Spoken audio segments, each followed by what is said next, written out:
வீடுன்னா 1000 பிரச்சனை வரத்தாங்க செய்யும். அதெல்லாம் எடுத்து ஓரமா வச்சுட்டு அடுத்தது என்னன்னு பார்த்துக்கிட்டு போயிட்டே இருக்கணும். இல்லை ஈஸ்வரி, அப்படி சாதாரணமாக எடுத்துக்கிற விஷயமா நம்ம குடும்பத்தில் நடந்திருக்கு. குடும்பமே தனித்தனியாக பிரிஞ்சு கிடக்கிறப்ப இப்போ பிறந்தநாள் ஒன்று தான் குறைச்சலா? அதெல்லாம் ஒன்றும் வேண்டாம், விடு. உங்களை மாதிரி தான் எல்லாரும் நடந்ததே யோசிச்சுட்டு இருக்காங்களா?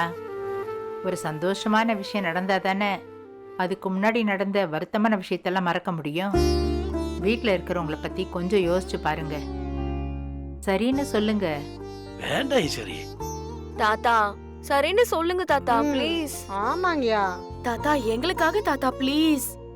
நீங்க ஒரு வார்த்தை மட்டும் சொல்லுங்க, எல்லாத்தையும் நாங்க பாத்துக்கிறோம். ஏங்க எல்லாரும் இவ்வளவு கேக்குறாங்கல்ல, சரின்னு தான் சொல்லுங்களேன்.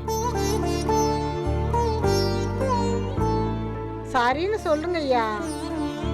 வேண்டான்னு சொன்னா மட்டும் என்ன விடவா போறீங்க? உங்க இஷ்டம், என்னமோ பண்ணுங்க.